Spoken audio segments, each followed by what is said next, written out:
This week in a conversation, I have a special guest. I'll be speaking with Cheryl Eager. She is an author from Texas. We're going to be talking about her debut novel titled A Kiss to Wake Me. But before we get to this interesting story, I just want to remind everyone again about the coming of my new novel titled Bittersweet Memories of Last Spring. And I'm so excited. And it should be ready for distribution sometime next week. Um, I just want to remind everyone, by the time you'll be watching this video, probably up for distribution. But anyway, I will continue to give you update regarding the process of taking the book to the bookshelves, to where exactly everyone can lay their hands on. And I just also remind you it's important to subscribe to this YouTube channel. And if you do, don't forget to click the notification bell so that way every time a video is posted, it's going to you as soon as possible directly on your portable. And remember now, listen, I'm very eager to know exactly if this video has been of some interest to you. You know, hit the like button at the bottom of the video and also leave me a little comment. And also, the best way to support this channel is to subscribe to it. Subscribe to this channel. And that's important to me.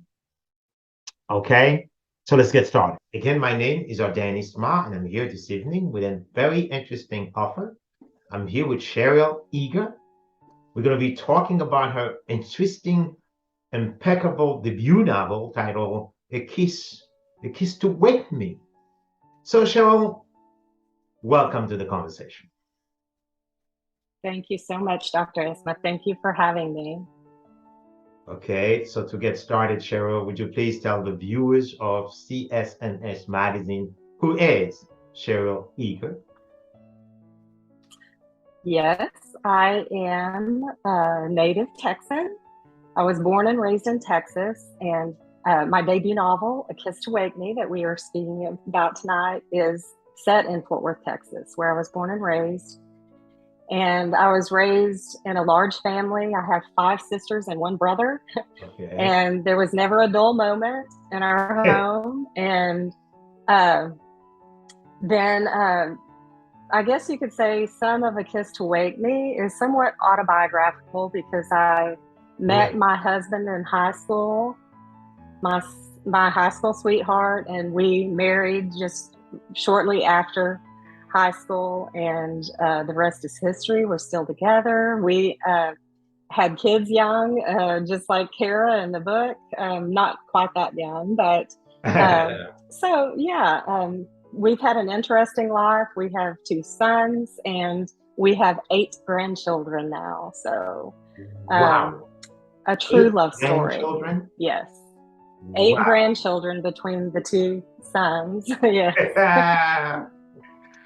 You know, what strikes me the most in the opening of the story is pretty dramatic. The young Yeah. lady is giving birth, and yes, she sounds so innocent, but also it's pretty horrific too.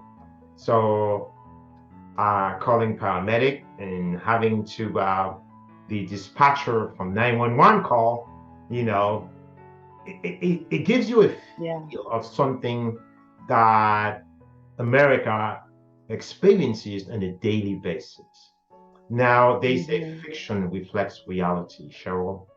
Is that how you felt writing this story? I know you already told me, part of it also has a lot to do with you. Could you please tell us? Not that part. Not that part. That was something just completely from my imagination that I guess, I do put myself in Cara's place, try to, and imagine what it would be like to not even know you're pregnant and have a very tiny premature baby at home with no one there to help you and not at the very same time you realize you were pregnant, you're also realizing you're a mother. And it hits the ground running with her frantic call to 911 and the dispatcher talking her through the process. And then it quickly goes back 7 months then and flashes back to the unfolding story of Jamie and Cara and how they meet and how their love story unfolds, and tries to solve the mystery of what exactly happened, how she got pregnant, because she did not know she was pregnant. She did not know that she had ever even had a sexual relationship or a sexual act with anyone. So it's quite the mystery. And so it has a little intrigue and suspense within it, especially later when the police get involved. And some pretty heavy topics, I think, some pretty heavy themes. But also the underlying message is the teenage pregnancy issues. That is pretty rampant in society today. Is there this particular lesson that you wanted to teach us in the story, Cheryl? I think so. I think Cara's from a pretty conservative background, and that is something that I experience here in the South and the Bible Belt, as we call it. A lot of times there's a toxic, it's almost toxic environment where kids are told don't do this, don't do that, for religious reasons or whatever, but they're never really taught exactly how to handle situations that they're in. And Cara and Jamie are in love and they're 18 and they strive to do the right things based on what Cara has been taught, her upbringing, but she's very confused and conflicted because she's a hormonal teenager who's in love. And so I do think there's a lesson that parents need to communicate with children and not just tell them this is wrong, this is good, or you need to have my beliefs, but allow them to explore and what is right for them, and maybe teach a little bit more of what to do in situations that they find themselves in. And so she was innocent and just didn't, I won't give too much away, but attends a party and there's some underage drinking and something happens that she wasn't prepared for. So, you know what, I came from a pretty conservative family also. My parents are Catholics, and then you know what that means. Oh, yes. It's the same thing. You are being told not to do this or to do that, but not to do this, but you're not allowed to ask questions, So then when reality strikes, then that's when you find out that you're on your own and you have to find your way out to get out of it. It's really a touchy of issue, but I truly believe, just like you, it is an issue that has to be raising awareness and teaching our children how to deal when they find themselves in a situation like this is pretty important. Also, it should be a major component in raising children in this country. I truly believe so. My question here, Cheryl, you choose two protagonists in the story. I like that. So it's just like the story is being told not just by Cara but also by Jamie. I like the way you frame it. I like the way you contextualize the story. Thank you. So let me ask you something. How did you come up with this to create a story and frame it this way? Honestly, I don't know. It just came naturally, I suppose, when I started writing Cara's part and her encounter with Jamie, the first encounter, the meeting in the cafeteria, and all of her feelings. And then I just automatically wanted to share Jamie's point of view and the way he was feeling when he met Cara. And then so it just evolved where almost every chapter is an alternating point of view between Jamie and Cara, so that we could get kind of a glimpse into Jamie's psyche along with Cara's. And I think it just makes a more beautiful love story, because we see how they both are falling in love with one another. They almost both think that they like each other, or they like the other more than the other. So it's just interesting that the reader is privy to a lot of information that neither of them, knows about each other until later. So I think it makes for a more interesting and maybe a deeper understanding of the relationship and the dynamics there. Yeah. And that's the way I see it. If you want to tell a love story, an interesting romance, you need to get the POV of each character, main character, So you kind of drive the story, and you take the reader all the way in this wild ride, until you understand exactly. And it is a wild ride. Exactly. So when did you actually begin to understand somehow you would someday become a writer, Cheryl? Oh gosh, I guess that goes all the way back to elementary school, when my favorite part of class was when our teacher gave us a list of vocabulary words and said, you must use every vocabulary word in a creative story. And so that was wonderful to me. And I just whipped it out, and it was longer than anybody else's, I think. And the teacher loved it. And I just wrote stories on my own at home after that. And when I got a little bit older and started liking boys, I would write stories, romance stories, and I would fold them and hide them under my mattress. And then I think I would, and I would pull them out and read them, because I enjoyed reading them over and over. It was kind of the stories I wanted to read. And so I think it evolved into, I wrote a lot of nonfiction. I liked doing research papers in college, and sometimes the professors would ask me to stand up and read my paper, and I would do that, and I would make good grades. So I knew that I had a gift for it and that I loved it. And then I guess it was solidified a few years ago when I wrote an article for the Fort Worth Star-Telegram. I entered a contest, and it was chosen, and I received as a reward my own column for a year. So I had my own newspaper op-ed column in the Fort Worth Star-Telegram and being published and working on deadlines. And I realized then I don't want to be a newspaper columnist. I like to have the freedom to write in my own time, and I don't like deadlines, but I like to put those deadlines on myself, but not so much externally from others. And so I started that journey, and then time and family and full-time work and all gets in the way.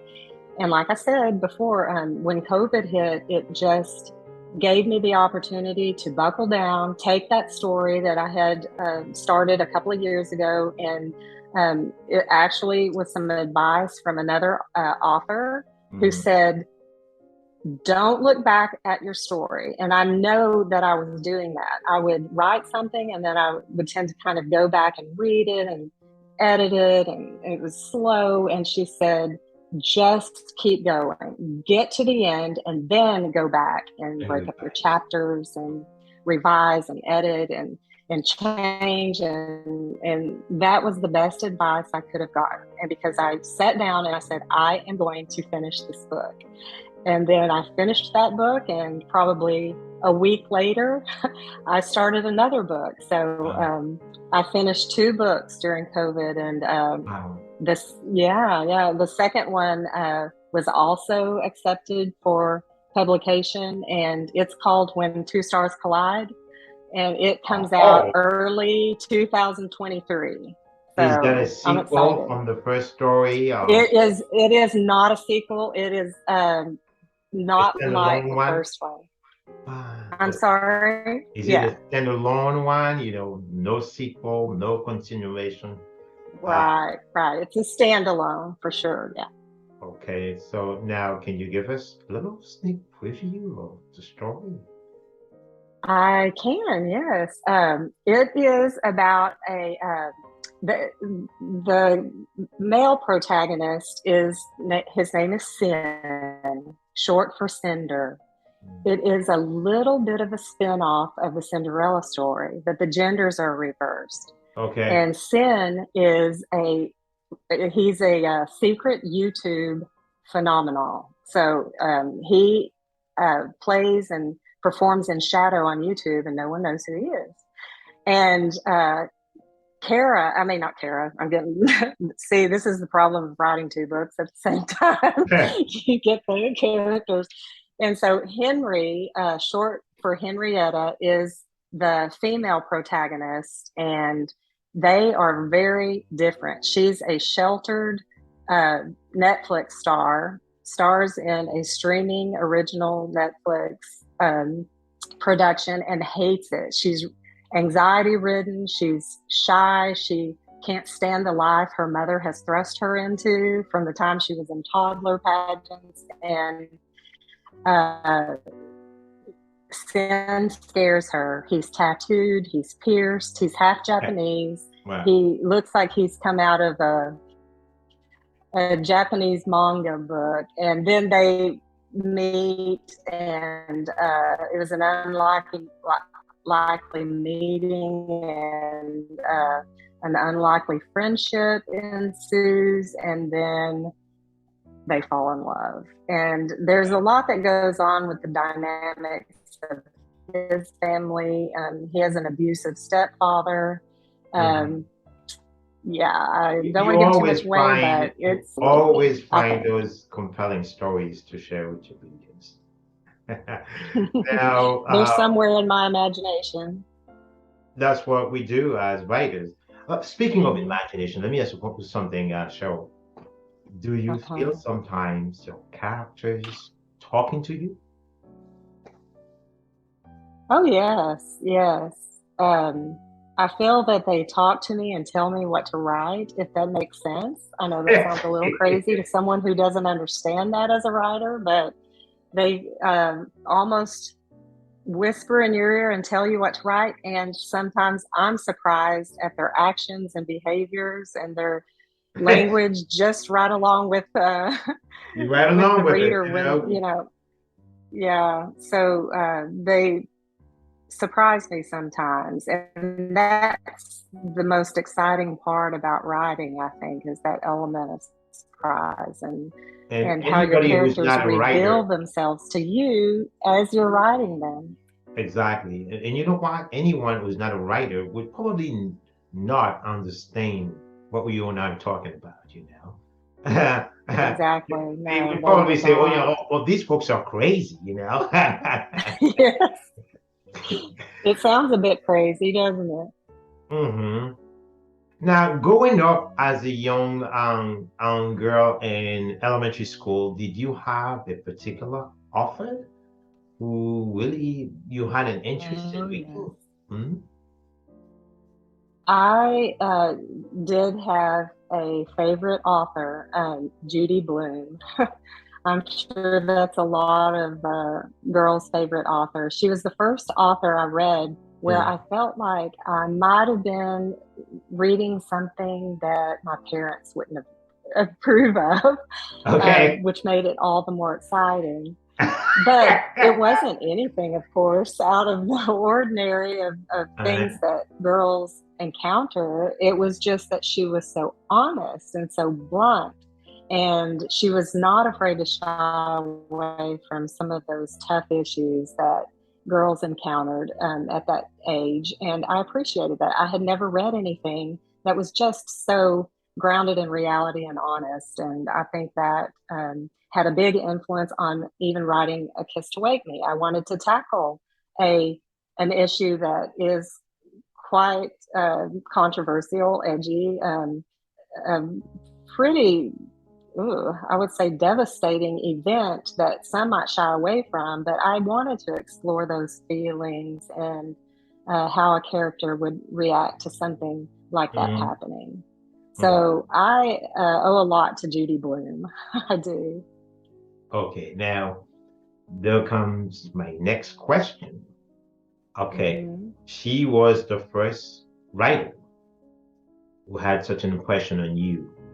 But if I were to Hmm. ask you this question today, who you would consider has the best, as far as you concerned? It doesn't have to be a romance writer, but who is your favorite author? That's a hard one. Um, I think, uh, I think Nora Roberts probably is my favorite author.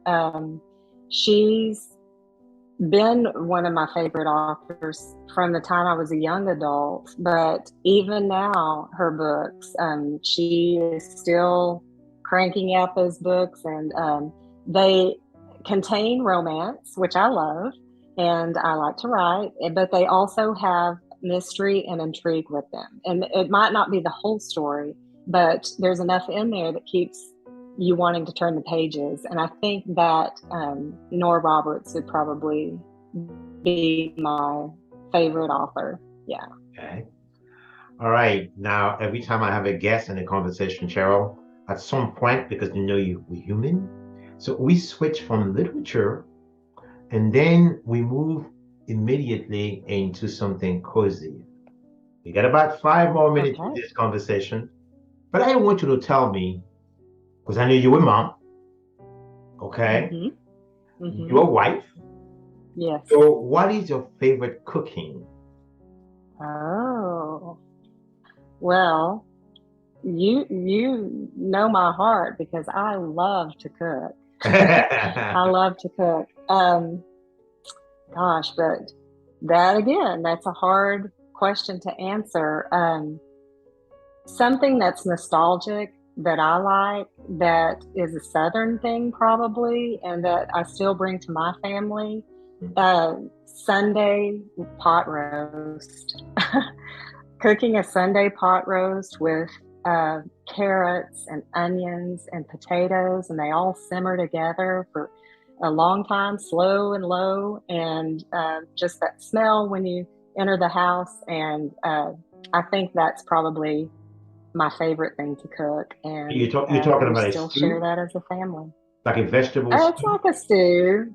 It's a little bit like a stew, but it's roast beef, and Okay. then everything is a little bit separate, I guess, because I take that all out and then I make a brown gravy, and so that's just all a part of it. So yeah. Okay. My last question, Cheryl, if I were to ask you this specific question, um, Okay.